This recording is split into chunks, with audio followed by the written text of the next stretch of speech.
Hello everyone, कैसे हैं आप लोग। मैं हूं किरण और हम लोग आज करने वाले हैं सैम्पल क्वेश्चंस। ठीक है, ये सैम्पल पेपर से मैंने लिए हैं वेदांतु और बायोजूस के वेबसाइट से। ठीक है, वहाँ काफ़ी सैम्पल पेपर प्रोवाइडेड हैं। ठीक है, उनमें से कुछ मेन क्वेश्चंस करेंगे हम, जिनकी प्रोबेबिलिटी क्या होगी, ज़्यादा होगी क्या करने की, आने की। ठीक है, तो पहला क्वेश्चन देखिए इसमें, by what factor the average velocity of gaseous molecule increase when temperature is doubled. यानी अगर हम टेम्परेचर को डबल कर दें तो एवरेज वेलोसिटी पे क्या फर्क पड़ेगा। ठीक है, किस तरह से इंक्रीज करेगा, कितने फैक्टर से इंक्रीज करेगा। 1.4, 2.0, 2.8 और 4.0, ये चार ऑप्शन है आपके पास। ठीक है, जिन लोगों से सॉल्व हो रहा है वो करें, वीडियो को पॉज करें। ठीक है, जिनसे नहीं हो रहा सॉल्यूशन इसके आगे। ठीक है, so the question is average velocity का टेम्परेचर के साथ क्या कनेक्शन है, राइट। तो जो एवरेज वेलोसिटी होती है, average velocity of gaseous molecule क्या होती है, इंक्रीज करती है किसके साथ, विद टेम्परेचर। टेम्परेचर के साथ इंक्रीज होती है। इसका एक रिलेशन होता है, वेलोसिटी जो एवरेज होती है वो इक्वल होती है √8 RT अपॉन पाई m के इक्वल। हमें केवल टेम्परेचर से मतलब है, यानी कुल मिला के हमारे पास जो रिलेशन आ गया वो क्या आएगा, v वेलोसिटी किसके इक्वल है, √T यानी टेम्परेचर के। ठीक है, यानी अगर वेलोसिटी बढ़ेगी तो टेम्परेचर बढ़ेगा, लेकिन √ में। तो यहाँ पे क्या है क्वेश्चन में कि अगर हम वेलोसिटी को इंक्रीज कर रहे हैं, किस फैक्टर से वेलोसिटी इंक्रीज होगी, अगर हम क्या करेंगे, टेम्परेचर को डबल कर देंगे। तो ये हमारे पास पहली कंडीशन है। दूसरी कंडीशन में हमें बताना है कि एवरेज वेलोसिटी पे क्या फर्क पड़ेगा, ये दूसरा है। अगर हम टेम्परेचर को डबल कर दें, यानी टेम्परेचर डबल करने का मतलब ये। ठीक है, यानी हमारे पास दो रिलेशन है। अगर हम इनको देखें तो ये सेकंड इक्वेशन डिवाइड हो जाएगी फर्स्ट इक्वेशन से, क्या जाएगा, √2T अपॉन T। ठीक है, फर्स्ट ये सेकंड इक्वेशन है, फर्स्ट इक्वेशन है, सेकंड इक्वेशन डिवाइड हो रही है फर्स्ट इक्वेशन से, तो क्या बन जाएगा, तो हमारे पास जो रिलेशन आएगा वो T √T से √T कट जाएगा, √2 बच जाएगा यहाँ पे। तो यानी जो एवरेज वेलोसिटी होगी वो किसके इक्वल होगी, √2 इंटू ये यहाँ डिवाइड होने जाएगी, क्या हो जाएगा, मल्टीप्लाई में, यानी फर्स्ट वेलोसिटी के √2 के बराबर। और √2 किसकी वैल्यू होती है, 1.414। ठीक है, तो ये आंसर हो जाएगा, यानी आंसर हो जाएगा फर्स्ट ए। तो सेकंड क्वेश्चन में देखिए, सेकंड क्वेश्चन में क्या पूछ रहा है, which of the following is correct option for free expansion of an ideal gas under adiabatic condition. इन चारों में से कौन सा पॉइंट सही हो रहा है एडियाबैटिक कंडीशन के लिए, जब फ्री एक्सपेंशन हो रहा है प्लस आइडियल गैस है। ठीक है, तो होता क्या है, एडियाबैटिक कंडीशन हम लोग जानते हैं क्या होता है, नो चेंज ऑफ ड हीट। ठीक है, हीट में कोई चेंज नहीं आ रहा होता है, हीट कांस्टेंट होंगे, नहीं, क्यू तो जीरो हो जाएगा, क्यू सही है। ये ऑप्शन फर्स्ट, सेकंड और डी वाले में सही बैठ रहा है, यानी सी वाला पहले कर दिया। बात करते हैं टेम्परेचर की, तो जो हीट होती है, हीट और टेम्परेचर का कनेक्शन होता है। टेम्परेचर में चेंज के कारण ही क्या होता है, हीट क्या होता है, फ्लो होता है। तो अगर हीट में कोई चेंज नहीं, यानी टेम्परेचर में भी कोई चेंज नहीं होगा, यानी ΔT भी क्या होगा, जीरो। इनिशियल और फाइनल और इनिशियल का जो माइनस होता है वो जीरो होगा। W में क्या होता है, क्योंकि फ्री एक्सपेंशन हो रहा है, यानी कोई प्रेशर नहीं है आउटर साइड से, फ्रीली क्या कर रहा है, वैक्यूम क्या हो सकता है, एक्सपेंड हो रहा है। ठीक है, इस केस में क्योंकि वॉल्यूम जो होता है वो फ्रीली एक्सपेंड हो रहा है, यानी एक्सटर्नल प्रेशर जीरो होगा, इस केस में क्या हो जाएगा, W भी जीरो हो जाएगा। ठीक है, क्लियर हुई बात। यानी ऑप्शन कौन सा सही है, डी वाला, Q भी जीरो है, ΔT जीरो, W जीरो, यानी option D will be correct. ठीक है, नेक्स्ट क्वेश्चन देखते हैं। थर्ड क्वेश्चन देखिए, थर्ड क्वेश्चन में क्या कह रहा है, the energy E1 and E2 of two, इसमें थोड़ा मिसप्रिंट हुआ है, two radiational are 25 volt and 15 electron volt respectively. दो रेडिएशन है जिनका हमारे पास एनर्जी दे रखा है 25 इलेक्ट्रॉन वोल्ट और 50 इलेक्ट्रॉन वोल्ट रिस्पेक्टिवली। इनका वेवलेंथ के साथ रिलेशन बताना हमें कि वेवलेंथ से कैसे रिलेट करेंगे। λ1 किसके इक्वल होगा, हाफ λ2 के, या λ1 किसके बराबर होगा, λ2 के बराबर होगा। λ1 किसके इक्वल होगा, 2 λ2। या डी में भी थोड़ा मिसप्रिंट है, इसमें लिखा हुआ है कि λ1 equals to 4 λ2, λ1 is equals to 4 λ2। तो इनमें से चारों ऑप्शन में से कौन सा सही है, आप लोगों को ये बताओ। तो इस क्वेश्चन में हमारे पास गिवन क्या क्या है, हमारे पास E1 की वैल्यू है 25 इलेक्ट्रॉन वोल्ट और E2 की वैल्यू है कितनी, 15 इलेक्ट्रॉन वोल्ट। इसका हमें वेवलेंथ के साथ क्या देखना है, रिलेशन देखना है। तो रिलेशन क्या होता है, तो E इक्वल्स टू होता है एच न्यू, ठीक है, और न्यू इक्वल्स टू क्या होता है सी अपॉन लैम्डा। हमें सिर्फ रिलेशनशिप से मतलब है, तो हम लोगों को पता चल गया कि E is indirectly proportional to lambda, यहां से रिलेशन आ गया, ठीक है, इसी से हम आंसर निकालेंगे। तो E1 इक्वल्स टू क्या हो जाएगा 1 अपॉन लैम्डा 1, ये पहली इक्वेशन बन गई। ऐसे E2 इक्वल्स टू क्या हो जाएगा 1 अपॉन लैम्डा 2, ठीक है, इन दोनों इक्वेशन से हम सॉल्व करेंगे। तो E2 अपॉन E1 किसके इक्वल हो जाएगा, अगर हम इन दोनों इक्वेशन को इक्वेशन 2 को इक्वेशन 1 से डिवाइड करें तो क्या हो जाएगा लैम्डा 1 अपॉन लैम्डा 2, ठीक है। इनकी वैल्यू पुट करते हैं, क्या आएगी value 50 electron volt upon 25 electron volt is equals to lambda 1 upon lambda 2। ये कट जाएगा, 2 बचेगा यहाँ पे। तो हमारे पास रिलेशनशिप क्या आ रहा है, ये 2 किससे मल्टीप्लाई हो जाएगा लैम्डा 2 से, तो lambda 1 is equals to 2 lambda 2। Clear हुई बात, लैम्डा 1 इक्वल्स टू क्या जाएगा 2 लैम्डा 2। तो ये ऑप्शन कौन सा है, C, option C will be correct. तो क्वेश्चन 4 में क्या है, if n equals to 6 the correct sequence of electron will be, यानी हमारे पास n दे रखा है और हमें करेक्ट फिलिंग बतानी है इलेक्ट्रॉन की। पॉज करके सॉल्व कीजिए और सॉल्यूशन आगे मिलेगा आपको, ठीक है, स्टार्ट करिए। ओके, तो नेक्स्ट क्वेश्चन में हमें n की वैल्यू दे रखी है। n क्या होता है principal quantum number, n equals to 6 दे रखा है, और प्रिंसिपल क्वांटम नंबर ही हमें ये बताता है कि कौन सा पीरियड होगा। तो हमें ये पूछा जा रहा है कि फिलिंग का करेक्ट सीक्वेंस बताना है, ठीक है। तो सबसे पहले हमें तो बताना है कि कौन कौन से इसमें ऑर्बिटल यूज होंगे।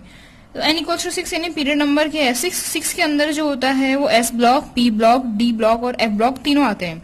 तो अगर आप लोगों का मैक्सिमम यानी f ब्लॉक होगा, f ब्लॉक का इलेक्ट्रॉनिक कॉन्फ़िगरेशन याद होगा, तो अगर 6x आ रहा है तो उसके साथ 6 भी ही आएगा, ठीक है, लेकिन n एक कम हो जाएगा, क्या हो जाएगा एक कम यानी 5d हो जाएगा, और f के लिए एक और कम हो जाएगा यानी क्या जाएगा 4f। ये 4 ऑर्बिटल होंगे। अब हमें इनमें फिलिंग बताना है कि फिलिंग किस हिसाब से होगा। ये मैंने किस हिसाब से बताया है, क्योंकि मैक्सिमम जो ब्लॉक होता है जहां इलेक्ट्रॉन फिल होते हैं वो f होता है, तो उसके इलेक्ट्रॉनिक कॉन्फ़िगरेशन से बताया है, ठीक है, जिसके अंदर क्या होता है ns, np, n-1d और n-2f यूज होते हैं। लेकिन अब हमारे पास n6 है तो इसमें n की वैल्यू पुट कर दी, तो ये 4 ऑर्बिटल आ रहे हैं, इनका हमें एनर्जी का ऑर्डर देखना है। तो एनर्जी का ऑर्डर हम लोग अफबाउ से फॉलो करेंगे। अफबाउ का ऑर्डर कैसा आएगा, तो हमारे पास s, p, d, f 4 type के ऑर्बिटल हैं। इनके लिए जो l होता है, l कौन सा होता है एजीमुथल क्वांटम नंबर 0, 1, 2, 3 होता है। इनकी वैल्यू पुट करते हैं 6 प्लस 0 ये क्या हो जाएगा 6, 6 प्लस 1 कितना हो जाएगा 7, 6 प्लस 2 सॉरी 5 प्लस 2 यानी ये भी 7 हो जाएगा, 4 प्लस 3 ये भी 7 हो जाएगा। तो हमें पता चल गया सबसे कम एनर्जी 6x की है, 6s की है, तो सबसे पहले इलेक्ट्रॉन इसके अंदर फिल होंगे। उसके बाद अब इन तीनों में कैसे देखते हैं, हम लोग किसके हिसाब से चलते हैं n की, हम लोग किसके हिसाब से चलेंगे n के हिसाब से। n जिसका सबसे कम होगा वो सबसे पहला आएगा, तो पहले कौन आएगा 4f, ठीक है 4f, फिर क्या आएगा 5d और फिर क्या आएगा 6p। क्लियर हुई बात। तो 6s इसलिए पहला आया क्योंकि इसका एनर्जी सबसे कम है। उसके बाद तीनों का 7 था, लेकिन 4f पहला आया क्योंकि उसका n क्या है छोटा है। तो इस तरह से ये ऑर्डर आएगा, और ये मैच हो रहा है किससे, यानी हमारे पास ये ऑर्डर आता है ns, ठीक है। उसके बाद उससे ज्यादा एनर्जी किसकी होगी, जस्ट ज्यादा n-1, n-2f की, फिर किसकी होगी n-1d की, और फिर लास्ट में क्या आएगा फिर n-1d की, और फिर क्या आएगा n लास्ट में p, ठीक है। क्लियर है बात। देखिए 5th वाला, the oxidation state of p in H4P2O5, H4P2O6 and H4P2O7 are respectively. हमारे पास 3 कंपाउंड है, इनका हमें क्या बताना है ऑक्सीडेशन स्टेट बताना है, ठीक है। क्वेश्चन में जो क्वेश्चन नंबर 5 हमारे पास ऑक्सीडेशन स्टेट कैलकुलेट करना है। तो जिन लोगों को बिल्कुल नहीं आता है, इसके लिए हमने कुछ दूसरा वीडियो बनाया था, उसका लिंक मैं आपको नीचे डिस्क्रिप्शन में दे दूंगी, आप देख लीजिएगा, ठीक है। बाकी यहाँ देखिए, तो हमारे पास P का ऑक्सीडेशन स्टेट निकालना, हमारे पास 3 है, 3 कंपाउंड दे रखे हैं H4P2O5, H4P2O6 और H4P2O7, ये दे रखे हैं 3, ठीक है। इनका हमें क्या निकालना है ऑक्सीडेशन स्टेट निकालना है। तो ऑक्सीडेशन स्टेट निकालने का वही सिंपल तरीका, जिसको हमें निकालना है उसको x सपोज करेंगे, तो 4 × +1 क्योंकि हाइड्रोजन का +1 होता है, x × 2 + 5 × -2 is equals to 0। Clear बात। तो 4 plus 2x minus 10 equals to 0, यानी 2x कितना हो जाएगा 6 और x कितना आएगा +3। ये पहले का आ गया, ठीक है। ऐसे ही दूसरे का कितना हो जाएगा +1 into 4 plus 2x minus 12 equals to 0। Minus 12 कैसे 6 इंटू 2 हो जाएगा ना ऑक्सीजन का, तो 4 plus 2x minus 12 equals to 0।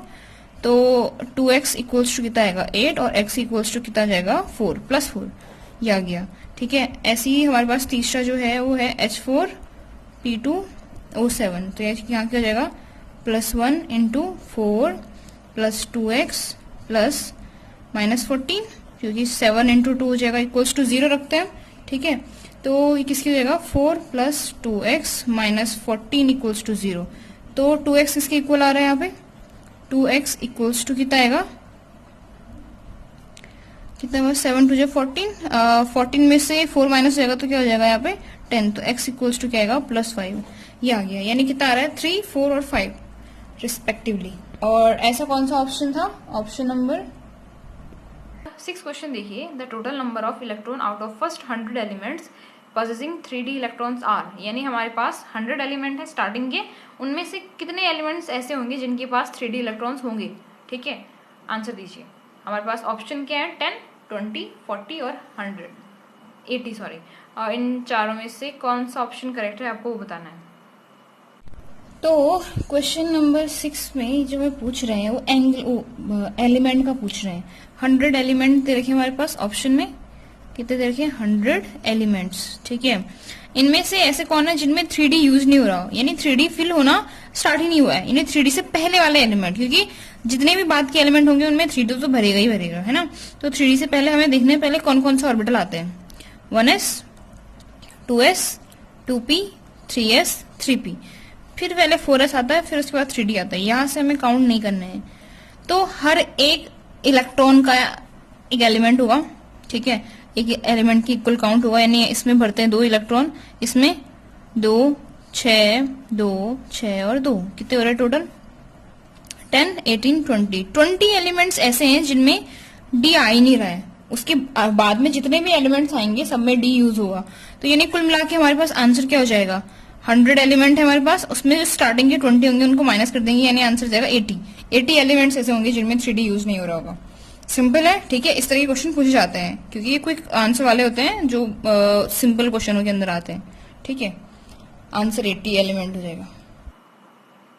Question number 7 देखिए। 7 में क्या है, विच bond angle theta would result in the maximum dipole moment for try atomic molecule XY2, यानी हमारे पास कोई डायटोमिक मॉलिक्यूल है XY2, इसके बीच में एंगल कुछ भी हो सकता है 90 120 150 और 180। हमें बताना है इन चारों कंडीशन में से किस कंडीशन में क्या होगा, मैक्सिमम डाइपोल मोमेंट होगा। इस क्वेश्चन में हमें एंगल का रिलेशनशिप पूछा है डाइपोल मोमेंट से। तो डाइपोल मोमेंट और पोलैरिटी एक ही चीज होती है, तो पोलैरिटी को हम किससे नापते हैं, म्यू से, ठीक है। पहले हम इसको सिंपली देखते हैं। अगर हमें किसी भी मॉलिक्यूल का एंगल दे रखा है, जैसे ये XY2 है, कितने कितने एंगल है, पहला 90 है, यानी ये y इस टाइम पे ऐसा होगा, ठीक है। एक बार ऐसा होगा जब एंगल कितने का है 120 का है। तो एक चीज है इसमें, जो डाइपोल मोमेंट होता है वो डिपेंड किस पे करता है कि इलेक्ट्रॉन का डिस्पर्सल कितना हुआ है। इलेक्ट्रॉन कितना जो पोलर होता है ना प्लस माइनस वाला, जितना ज्यादा प्लस माइनस वाला डिस्पर्जन होगा उतना ज्यादा उसकी डाइपोल मोमेंट होती है। तो इस केस में क्योंकि इलेक्ट्रॉन का जो डायरेक्शन है वो लगभग एक साइड का है, तो इधर को सारा इलेक्ट्रॉन चला जाएगा, इधर को सारा पॉजिटिव पार्ट आएगा, इसलिए इसका ज्यादा होगा। लेकिन इसमें भी ये है, लेकिन इसमें ज्यादा आएगा क्योंकि इसमें ज्यादा एंगल क्या है, डायरेक्शन सेम हो रहा है। ऐसे अगर 180 को देखिए तो दिख रहा है इधर को ये आपस में कैंसिल आउट हो जाएंगे क्योंकि ऑपोजिट डायरेक्शन हो जा रहा है इलेक्ट्रॉन का ही आपस में, क्योंकि बॉन्ड के अंदर इलेक्ट्रॉन ही होते हैं। तो इसमें क्योंकि डायरेक्शन ऑपोजिट हो जाएगा तो ये आपस में कैंसिल आउट हो जाएगा, इसका डाइपोल मोमेंट हो जाएगा 0, इसका होगा, इसका भी होगा, लेकिन इसका ज्यादा होगा कंपेरेटिवली। एंगल दिख रहा है ऐसी 150 में, ठीक है। 150 में क्या होगा, x, ये है y, ठीक है, उसमें इधर को होगा कहीं, तो इसमें सबसे ज्यादा होगा, फिर इसमें होगा, फिर इसमें, और इसमें तो सबसे कम होगा, 0 के इक्वल होगा, ठीक है। लेकिन अगर आपको इस तरह से समझ में नहीं आता है, ठीक है, तो उसका एक फॉर्मूला भी है, क्योंकि हम लोग डाइपोल मोमेंट को पोलैरिटी से क्या करते हैं, नापते हैं। तो इसका फॉर्मूला जो होता है वही होता है x² + y² + 2xy cos theta, theta जो ये होता है ये वही एंगल होता है जो हमें दिया है। तो अगर हम, क्योंकि हमें पता है आंसर 90 आ रहा है, तो उसको इससे नाप लेते हैं। अगर हम थीटा को 90 रखेंगे तो X square Y square plus 2xy और कॉस क्या हो जाएगा 90। तो जो कॉस 90 होती है उसकी वैल्यू जाएगी 0, ठीक है। तो उस केस में ये किस पे डिपेंड करेगा, एक्स और वाई स्क्वायर पे। लेकिन अगर हम थीटा को इंक्रीज करते जाएं तो जैसे जैसे थीटा इंक्रीज होता है ये वैल्यू और छोटी होती जाएगी, तो पूरे की वैल्यू कम आएगी, यानी न्यू की वैल्यू और कम आएगी जैसे जैसे एंगल बढ़ेगा। क्लियर है बात? तो वहां से पता चल रहा है कि जितना छोटा एंगल उतना ज्यादा उसकी पोलैरिटी क्लियर हुई बात? तो हमारे पास 90 आंसर हो गया। जितना छोटा एंगल उतना ज्यादा पोलैरिटी, उतना ज्यादा डाइपोल मोमेंट।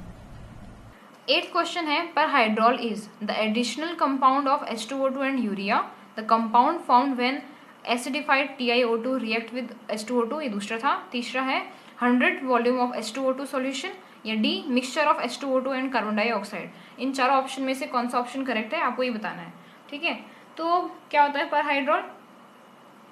पर हाइड्रोल जो होता है वो होता है 100 वॉल्यूम ऑफ H2O2 सॉल्यूशन, यानी ऑप्शन सी करेक्ट होगा। इसके अलावा इसको 30th वेट वॉल्यूम भी बोल देते हैं, लेकिन वो इनमें से ऑप्शन में से है नहीं। तो हमारे पास ऑप्शन कौन सा हो जाएगा, 100th volume of H2O2 solution, यानी सी वाला ऑप्शन, ठीक है। इसको याद कर लीजिएगा, ठीक है। नेक्स्ट क्वेश्चन नंबर 9 देखिए, anodized aluminium is obtained on anode electrolytically coated with aluminum oxide alloy of aluminum containing 95% और नन। इनमें से कौन सा ऑप्शन करेक्ट है एनोडाइज्ड एल्यूमिनियम के लिए? तो एनोडाइज्ड एल्यूमिनियम होता क्या है, ठीक है। तो AlO2 सुना होगा आप लोगों ने नाम। एल्यूमिनियम का जो ऑक्साइड होता है उसमें डिप करने से एल्यूमिनियम जो होता है वो एनोडाइज्ड एल्यूमिनियम बन जाता है।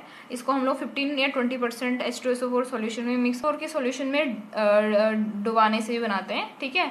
तो ये इसी को एनोडाइज बोलते हैं। तो इनमें से ऑप्शन कौन सा हो जाएगा, B, electrolytically coated with aluminium oxide, ठीक है, एल्यूमिना में कोटिंग करने से। Option B is correct. अगला क्वेश्चन देखिए 10th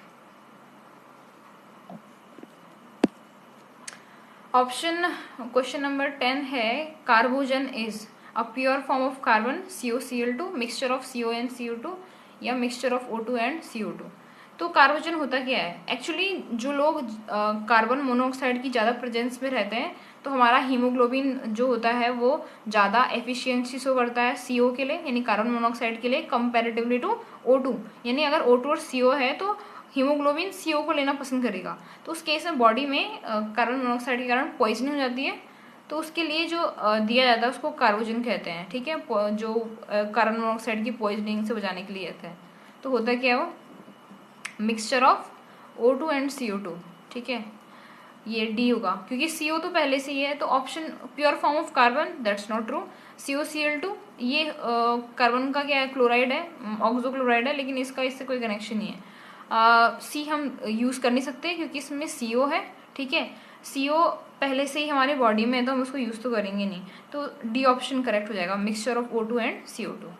तो ये क्वेश्चन है। ऐसे हम नेक्स्ट टाइम भी क्या करेंगे, 10 क्वेश्चन करेंगे।